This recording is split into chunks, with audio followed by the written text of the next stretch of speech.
नमस्ते बच्चों। पिछली वीडियो में हमने परमाणु संख्या और द्रव्यमान संख्या के बारे में पढ़ा। आज हम इनसे संबंधित कुछ प्रश्न करेंगे आपकी किताब में जो दे रखे हैं, लेकिन उससे पहले हम इसको थोड़ा सा रिवाइज कर लेते हैं। परमाणु संख्या का मतलब था नाभिक में उपस्थित प्रोटॉन की संख्या। क्योंकि परमाणु उदासीन होता है, इसलिए सामान्य स्थितियों में प्रोटॉन और इलेक्ट्रॉन की संख्या बराबर होती है। सामान्य स्थितियों में क्या बराबर ही होती है, सिर्फ आयन होंगे जिन पर आवेश लगा रहेगा, प्लस या माइनस। सिर्फ उन्हीं में इलेक्ट्रॉन की संख्या अलग होगी प्रोटॉन से, नहीं तो हमेशा प्रोटॉन और न्यूट्रॉन की संख्या बराबर रहेगी।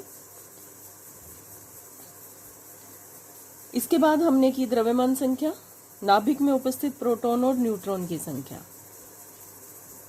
सीधी सी बात है कि अगर हम परमाणु संख्या की बात करें, वो तो होगी परमाणु में उपस्थित प्रोटॉन या इलेक्ट्रॉन की संख्या जो बराबर होते हैं, और द्रव्यमान संख्या का मतलब है प्रोटॉन प्लस न्यूट्रॉन की संख्या। फिर हमने ये भी सीखा कि किस प्रकार से इसको संकेत के द्वारा बताया जाता है।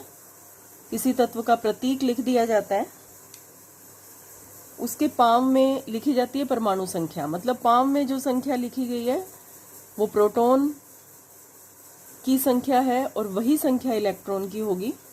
और जो यहाँ पर सिर के पास लिखी जाती है वो होती है द्रव्यमान संख्या, जिसमें प्रोटॉन प्लस न्यूट्रॉन दोनों होते हैं।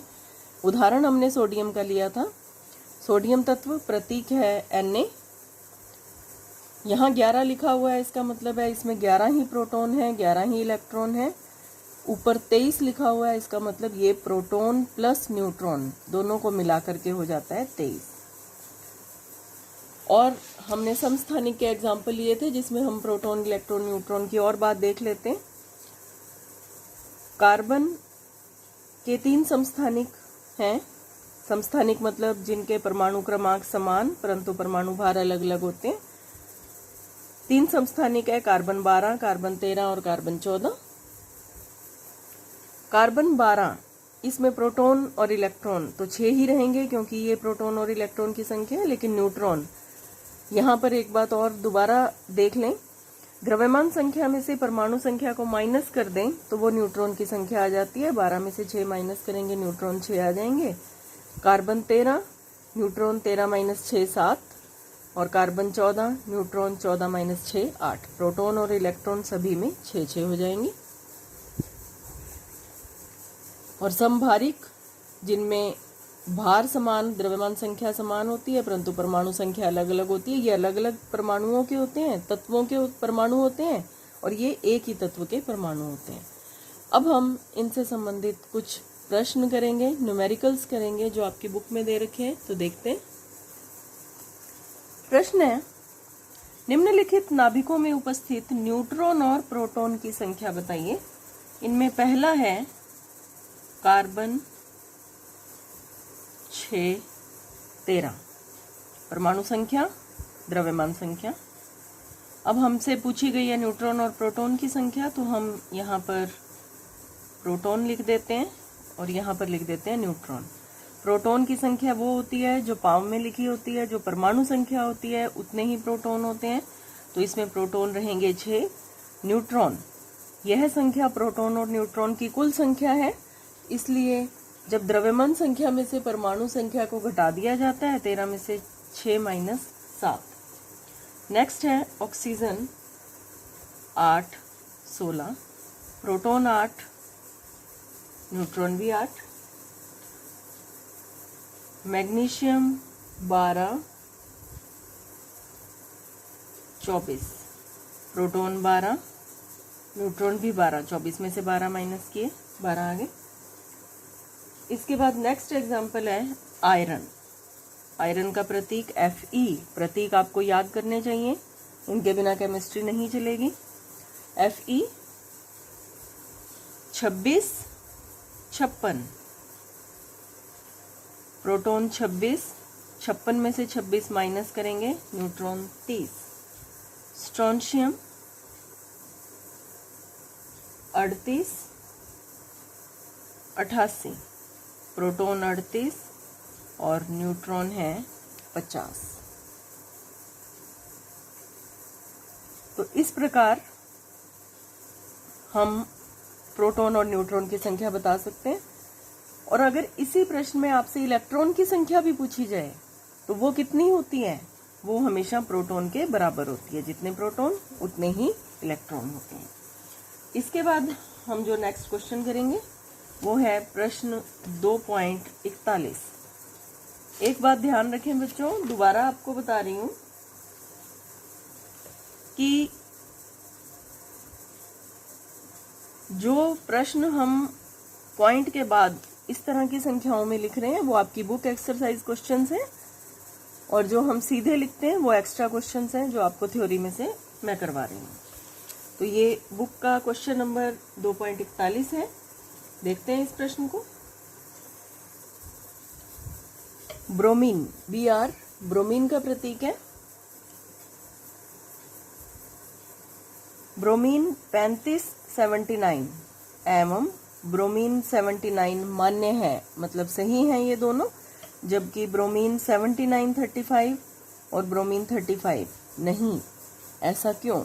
तो इसका हम उत्तर इस प्रकार से लिखते हैं, क्योंकि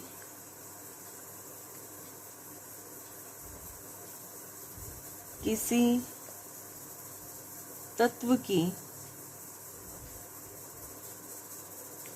परमाणु संख्या उसके प्रतीक के बाईं ओर नीचे एवं द्रव्यमान संख्या ऊपर लिखते हैं।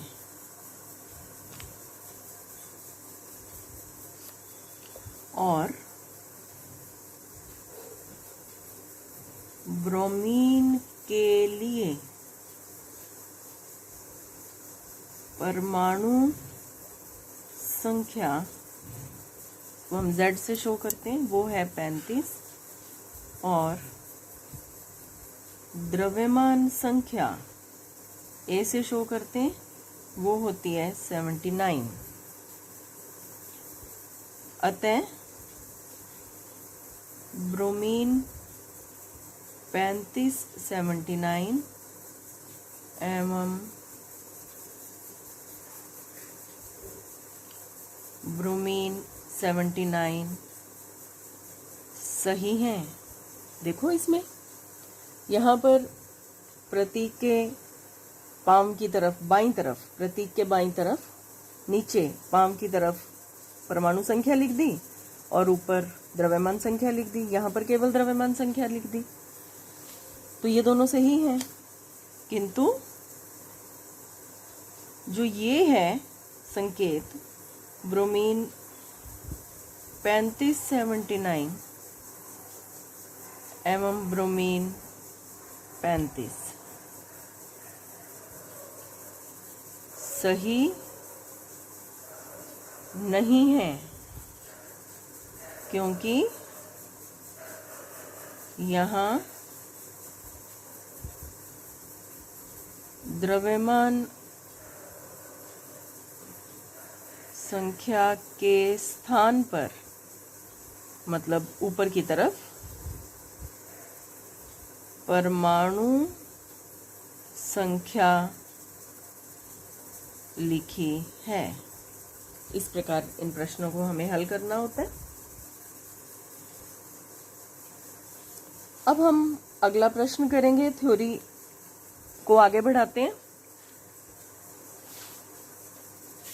नेक्स्ट क्वेश्चन है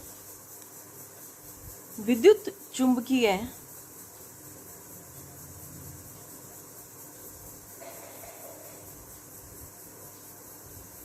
विकिरण को परिभाषित करें। और विद्युत चुंबकीय विकिरण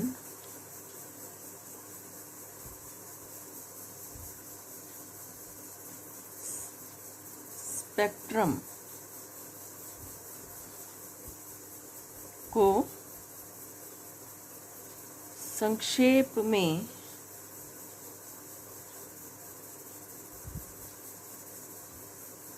समझाएं। तो देखो बेटा, विद्युत चुंबकीय विकिरण क्या होती है उसकी परिभाषा हम लिखते हैं और उसके बाद उनको किन किन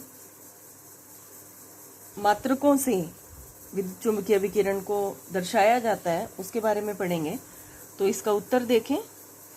बहुत छोटी सी परिभाषा है लेकिन आपको उसको समझना पड़ेगा।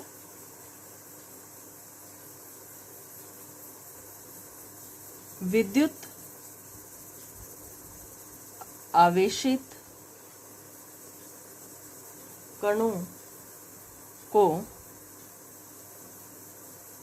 त्वरित करने पर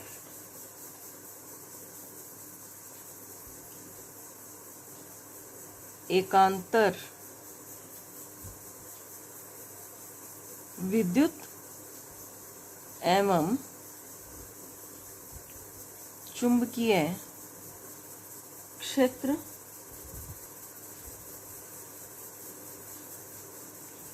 उत्पन्न होते हैं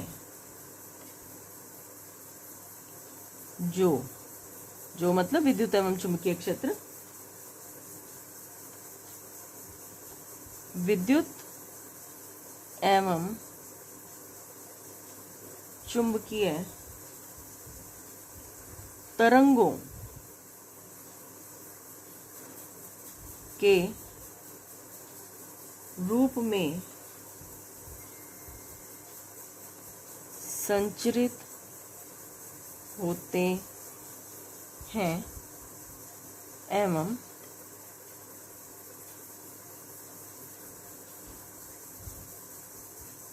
विद्युत चुंबकीय विकिरण कहलाते हैं। इसको समझ लें। विद्युत आवेशित कण, विद्युत आवेशित कण का मतलब है ऐसे कण जिन पर कोई चार्ज है, धनायन हो सकते हैं या ऋणायन हो सकते हैं, को त्वरित करने पर, त्वरित का मतलब है ऐसी गति जिसमें वेग बदल रहा है लगातार, उसे कहते हैं त्वरित गति। ये आप फिजिक्स में पढ़ चुके हैं 9th क्लास में, 11th में भी पढ़ेंगे। विद्युत आवेशित कणों को मतलब किसी भी धनायन या ऋणायन को जब त्वरित किया जाता है, मतलब उसको इस प्रकार की गति दी जाती है कि उसका वेग बदल रहा है, करने पर एकांतर विद्युत और चुंबकीय क्षेत्र उत्पन्न होते हैं। विद्युत और चुंबकीय क्षेत्र एक के बाद एक उत्पन्न होते हैं। मतलब वो कण विद्युत क्षेत्र भी शो करेगा, विद्युत में प्लस माइनस धन अपने आवेश के प्रति, इलेक्ट्रोड के प्रति रिस्पांस दिखाएगा, और चुंबकीय क्षेत्र चुंबक के प्रति भी रिस्पांस दिखाएगा, जो विद्युत एवं चुंबकीय तरंगों के रूप में संचरित होते हैं। ये जो विद्युत और चुंबकीय क्षेत्र उत्पन्न होंगे ये विद्युत तरंग और चुंबकीय तरंग के रूप में चलेंगे और इन्हें कहा जाता है विद्युत चुंबकीय विकिरण। ये जो क्षेत्र उत्पन्न हुए और तरंग के रूप में आगे बढ़ रहे हैं, इनको विद्युत चुंबकीय विकिरण कहा जाता है। अब इसके बाद हमें देखना है कि विद्युत चुंबकीय विकिरण को किस किस मात्रक में मापा जाता है। विद्युत चुंबकीय विकिरण को हम 3 मात्रकों में दर्शा सकते हैं, या हम कहें कि विद्युत चुंबकीय विकिरण के बारे में बताने के लिए हम इनमें से किसी एक मात्रा का प्रयोग कर सकते हैं। सबसे पहले है आवृत्ति। आवृत्ति का सिंबल होता है न्यू। देखें हम इसको कैसे बनाते हैं। इस प्रकार से V जैसी आकृति रहती है, इसको हम कहते हैं न्यू। आपको याद रखने के लिए पेंसिल से लिख देती हूँ न्यू।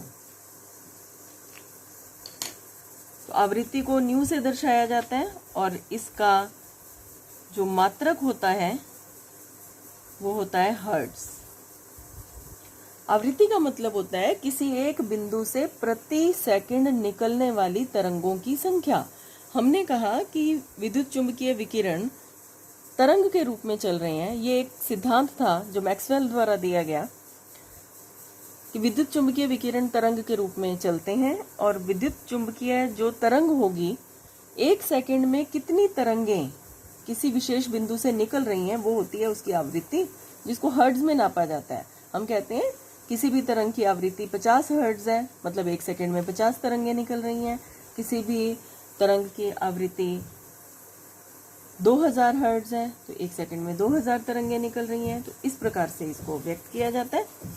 दूसरा है तरंग दैर्ध्य। इसको लैम्डा से शो करते हैं। इस प्रकार से उल्टे वाई जैसी आकृति रहती है, ये होता है लैम्डा।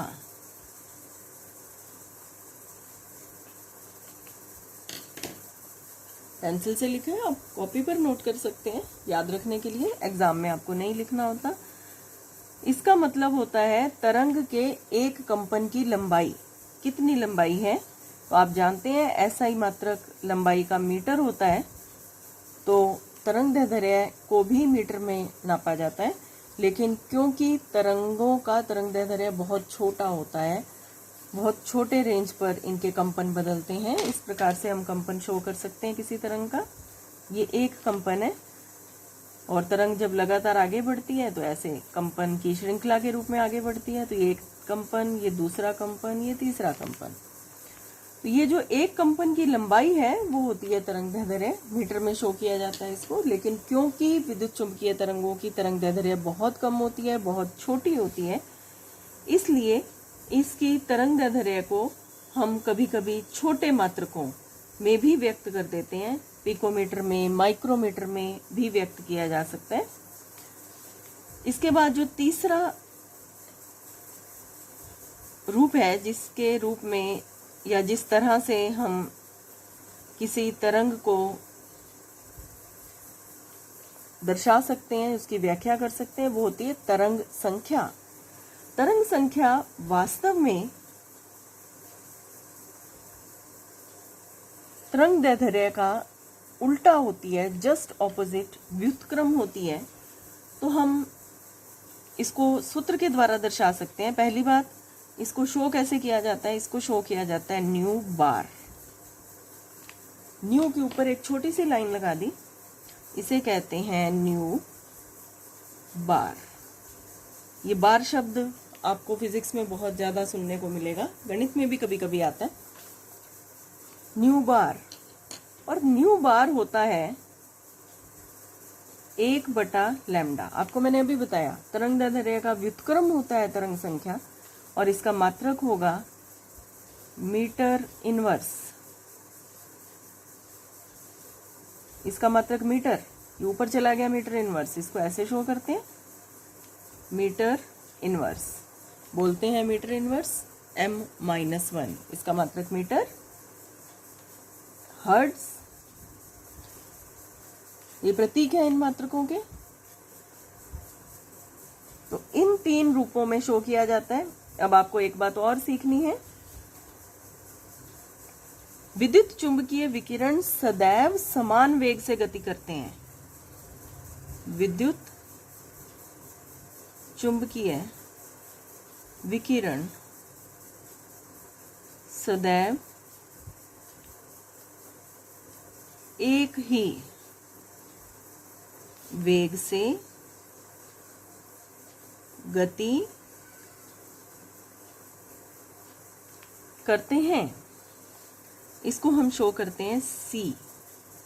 ये विद्युत चुंबकीय विकिरण का वेग हुआ 3 × 10⁸ मीटर प्रति सेकंड। मीटर प्रति सेकंड, ये तिरछी लाइन प्रति को शो करती है। आजकल इसको ऐसे भी शो किया जाता है मीटर सेकंड इनवर्स। प्रति सेकंड का मतलब है मीटर बटा सेकंड, तो सेकंड ऊपर आएगा तो सेकंड इनवर्स हो जाएगा। तो विद्युत चुंबकीय विकिरण कई प्रकार के होते हैं। आवृत्ति के आधार पर बहुत तरह की विद्युत चुंबकीय विकिरण होती हैं, लेकिन हर किसी का वेग समान ही रहेगा। तो यहाँ पर हम करते हैं इसकी तरंग गति समीकरण।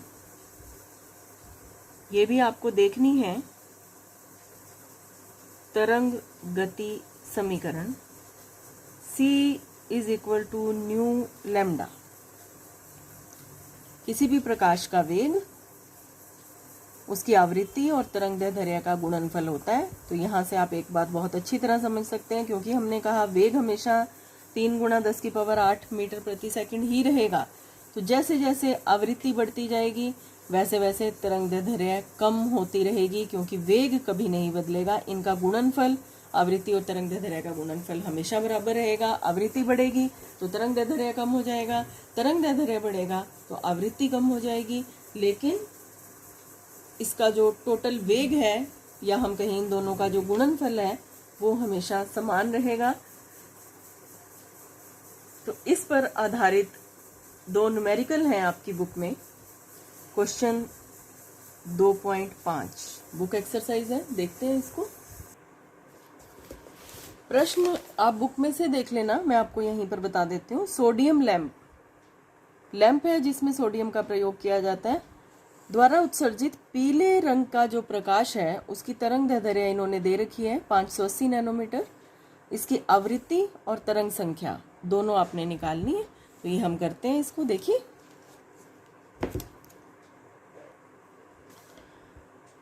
पीले प्रकाश की लैम्डा तरंगदैर्ध्य आपको बुक में दे रखी है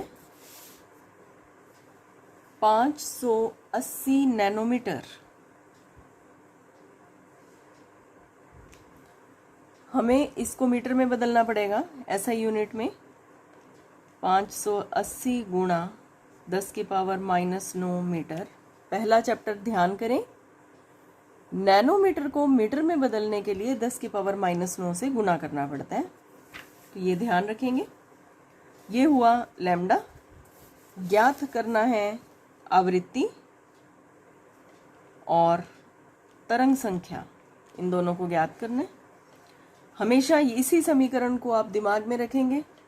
अब इस समीकरण में लैम्डा आपको दे रखा है, न्यू आपसे पूछा गया है, C का मान फिक्स होता है हमेशा, आपको ध्यान रखना है। तो आप यहाँ पर लिख सकते हैं C बराबर 3 × 10⁸ मीटर सेकेंड इनवर्स। तो हम ये वाले सूत्र में वैल्यूज पुट करते हैं। C की जगह पर लिखेंगे 3 × 10⁸, बराबर की जगह बराबर, न्यू निकालना है उसकी जगह पे न्यू, और लैम्डा की जगह पर लिखेंगे 580 × 10⁻⁻9। वेग भी मीटर प्रति सेकंड में और तरंगदैर्ध्य भी मीटर में, इसलिए इस न्यूमेरिकल में कोई टेक्निकल मिस्टेक नहीं है।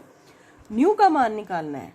जब हमें बराबर के दोनों तरफ गुणा में राशियां दी जाती हैं और किसी एक राशि की वैल्यू हमें निकालनी होती है, मान निकालना होता है, तो हम उसको एक साइड पर रखकर बाकी सब कुछ दूसरी साइड पर ले जाते हैं और गुणा और भाग बदल जाते हैं। तो न्यू बराबर 3 × 10⁸, इसको भाग देंगे 580 × 10⁻⁻9 से।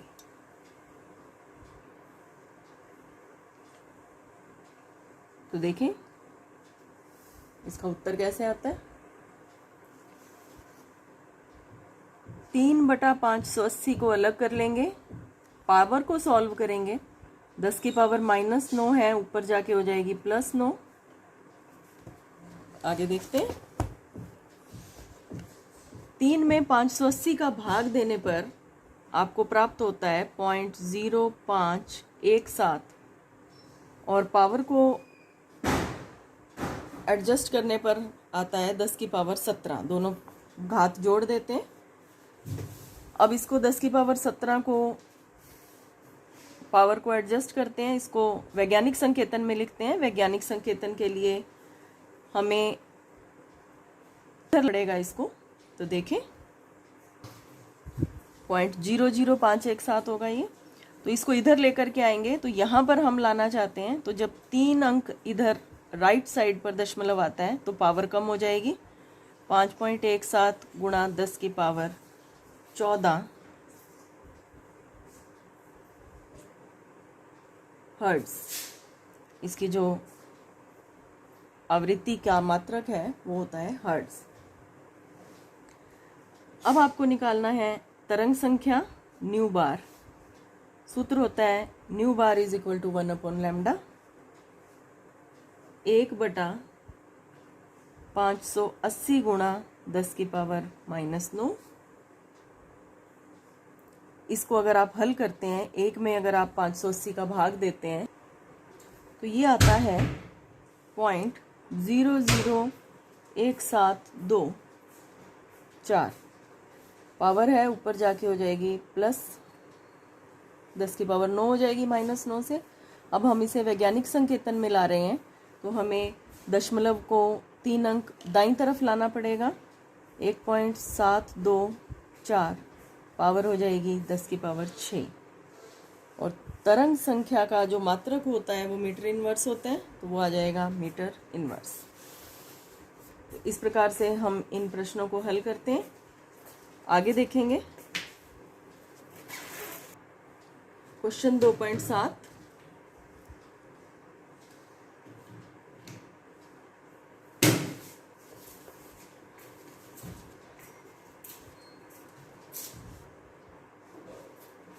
दो गुणा 10 की पावर -10 सेकंड काल वाली तरंग का, तो ये काल का मतलब होता है टी, ये आवर्त काल होता है। आपको अभी और बता देते हैं इसके बारे में।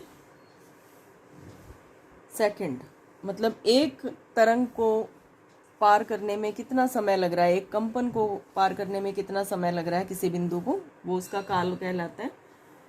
हमें ज्ञात करना है इसका तरंग दैर्ध्य, इसकी आवृत्ति और तरंग संख्या, तीनों चीज़ें ज्ञात करनी है।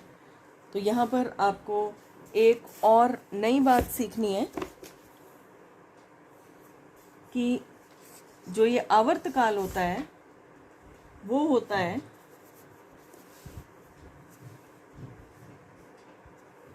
आवृत्ति, यहाँ बता देती हूँ। आवर्तकाल 1/ν के बराबर होता है। हम आवृत्ति का उल्टा कर देते हैं तो आवर्तकाल आता है, और यदि हम तरंग दैर्ध्य का उल्टा करते हैं तो तरंग संख्या आती है। तो हमें नहीं चाहिए न्यू, तो न्यू चाहिए तो ये हो जाएगा न्यू बराबर 1/T। इस सूत्र को याद रखें, 1/2 गुणा 10 की पावर -10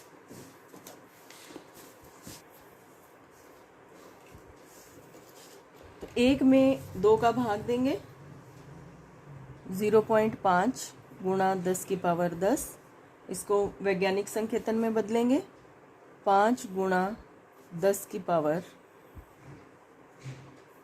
9 हर्ट्ज। आवृत्ति का मात्रक हर्ट्ज। इसके बाद निकालना है लैम्डा। तो लैम्डा निकालने के लिए हमें तरंग वेग समीकरण को काम में लेना पड़ेगा। C is equal to nu lambda. C है 3 गुणा 10 की पावर 8। न्यू का मान हमने निकाल लिया 5 गुणा 10 की पावर 9। लैम्डा निकालना है तो लैम्डा निकालने के लिए इसको नीचे ले जाएंगे। 3 गुणा 10 की पावर 8 बटा 5 गुणा 10 की पावर 9 सॉरी 3 में 5 का भाग देंगे तो ये आ जाएगा 0.6।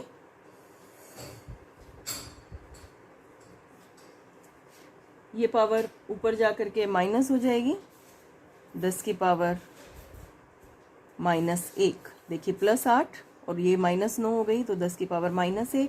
हमें इधर लाना है तो पावर घटती है, आपने ऊपर भी देखा।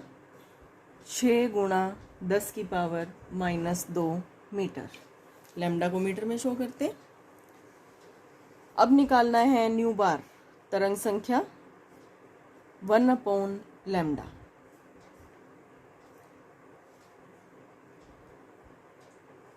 1/6 गुणा 10⁻²। 1 में 6 का भाग देते हैं, 0.16 गुणा 10⁻² ऊपर जाके हो जाएगी। इसको वैज्ञानिक संकेतन में चेंज करेंगे तो ये हो जाता है 1.6 गुणा 10⁻1। तो सामान्यतः हम 10⁻1 नहीं लिखते, इसको और उधर ले जाते हैं। ये हो जाएगा 16.6 मीटर इनवर्स। तो ये तरंग संख्या आ गई। तो इस प्रकार से छोटे छोटे न्यूमेरिकल इन सूत्रों पर आधारित आपसे पूछे जाते हैं। तो ये आपको ध्यान रखने हैं, करना है इनको। विद्युत चुंबकीय विकिरण स्पेक्ट्रम। जब भी किसी प्रकाश को प्रिज्म में से गुजारा जाता है तो वो अपने उन भागों में बंट जाता है जिनसे वो मिलकर बना होता है। तो विद्युत चुंबकीय विकिरण को जब प्रिज्म में से गुजारते हैं तो वो कुछ इस प्रकार से अपने भागों में बंटता है। देखते हैं इसको।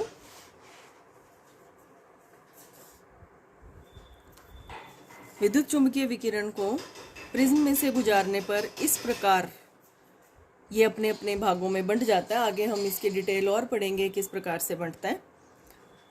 तो विद्युत चुंबकीय विकिरण के ये भाग हो जाते हैं जिनको हम आवृत्ति या तरंगदैर्ध्य के आधार पर विभिन्न भागों में बांट सकते हैं। इसको कहा जाता है विद्युत चुंबकीय विकिरण का स्पेक्ट्रम। तो इधर से अगर हम शुरू करें तो आवृत्ति बढ़ रही है बाईं तरफ जाने पे। तो सबसे कम आवृत्ति की जो विकिरणें होती हैं वो होती हैं लंबित रेडियो तरंगे। रेडियो तरंगे उनसे भी लंबी जो तरंगदैर्ध्य वाली होंगी या उनसे कम आवृत्ति वाली होंगी। तो आपको ये भी पता है कि आवृत्ति बढ़ रही है इधर जाने पे तो तरंगदैर्ध्य घटेगा। ये देखिए तरंगदैर्ध्य आप अपनी बुक में देखना 10⁻8, 6, 4, यहाँ आते आते 10⁻−16 हो गया। तो तरंगदैर्ध्य घट रहा है और आवृत्ति बढ़ रही है बाईं तरफ जाने पे। तो सबसे कम आवृत्ति की ये जो तरंगें होती हैं ये होती हैं लंबित रेडियो। उसके बाद रेडियो तरंगे जिसके फिर से भाग किए गए हैं FM, AM, आप FM रेडियो सुनते हैं। उसके बाद है माइक्रोवेव्स या सूक्ष्म तरंगे जिनका प्रयोग माइक्रोवेव अवन में किया जाता है। इसके बाद है अवरक्त तरंगे। अब एक बहुत छोटा सा भाग आ रहा है जो 750 नैनोमीटर से 400 नैनोमीटर के बीच की रेंज में होता है। ये दृश्य प्रकाश होता है जो हमें नज़र आता है, सफ़ेद प्रकाश जो हम देख रहे हैं। बहुत थोड़ा सा एरिया होता है ये विद्युत चुंबकीय विकिरण का, क्योंकि हमें सामान्यतः ये बहुत छोटी रेंज में आपको देख रहे हैं आप, ये 10⁻⁻7 के आसपास मीटर में रहेगा। इसलिए हम डेली रूटीन में या बातचीत में इसको नैनोमीटर में शो करते हैं। तो आप याद रखेंगे इस बात को कि दृश्य प्रकाश 750 नैनोमीटर से 400 नैनोमीटर की रेंज में होता है। और अगर हमें इसे मीटर में कन्वर्ट करना है तो यहाँ पर इसको हमने -9 से मल्टीप्लाई किया हुआ है। 750 गुणा 10⁻⁻9 मीटर से 400 गुणा 10⁻⁻9 मीटर तक चलता है ये। उसके बाद अल्ट्रावायलेट प्रकाश, पराबैंगनी, जिन्हें पृथ्वी तक आने से काफ़ी हद तक ओजोन किरणें रोक देती हैं, ओजोन परत रोक देती हैं। फिर एक्सरेज जो हड्डी टूटने के लिए डॉक्टर यूज़ करता है, हड्डी जब टूट जाती है तो पता लगाने के लिए कि कहाँ से टूटी है। और उसके बाद है गामा किरणें, सबसे अधिक ऊर्जा वाली किरणें हैं और इनकी आवृत्ति बहुत ज़्यादा होती है और तरंगदैर्ध्य बहुत कम होता है। तो इस प्रकार से इस स्पेक्ट्रम को आप ध्यान रखेंगे। पूरी आवृत्ति आप ध्यान नहीं रख सकते हैं, इतना नहीं हो पाएगा, लेकिन आप इतना देख सकते हैं कि कौन पहले आता है कौन बाद में आता है। तो सबसे कम आवृत्ति जो आ रही है वो यहाँ से शुरू होगी लंबित रेडियो किरणों से, फिर उसके बाद रेडियो किरणें, FM AM आती है इसमें, फिर सूक्ष्म तरंगे, तो इसको आपने ध्यान रखना है। और मुख्य रूप से आपने जो याद रखना है वो है दृश्य प्रकाश का जो स्पेक्ट्रम है उसकी रेंज। इसके बाद आपके एक प्रश्न है, प्रश्न 2.45, वो आपको दिखाती हूँ मैं। देखिए, ये दृश्य प्रकाश की आवृत्ति है। तो इसमें देखिए, ये आपको अलग अलग विकिरणें दी गई हैं, उनको आपने सेट करना है इनकी बढ़ती हुई आवृत्ति के अनुसार। मतलब इधर हमें इसकी आवृत्ति के अनुसार एडजस्ट करना है कि किधर आवृत्ति इसकी बढ़ रही है। तो आप देखिए, सबसे कम आवृत्ति जो यहाँ पर दे रखी है उनमें से सबसे कम आवृत्ति है FM रेडियो की। उसके बाद माइक्रोवेव्स हैं, फिर है यातायात तरणमणि। ये यातायात तरणमणि एक्चुअली जो 3 लाइट्स आपको नज़र आती हैं ट्रैफिक सिग्नल पर, हरी, पीली और लाल, उसको बोलते हैं ये। तो ये दृश्य स्पेक्ट्रम में रहती हैं। और फिर है एक्सरेज, और लास्ट में आएंगी कॉस्मिक किरणें। ये गामा किरणें ही होती हैं, लगभग उन्हीं के बराबर आवृत्ति रखती हैं। तो इस प्रकार से यहाँ पर आपको नज़र आ रहा है। आप इस प्रश्न को यहीं से देख करके अपनी कॉपी पर कर सकते हैं। Thank you.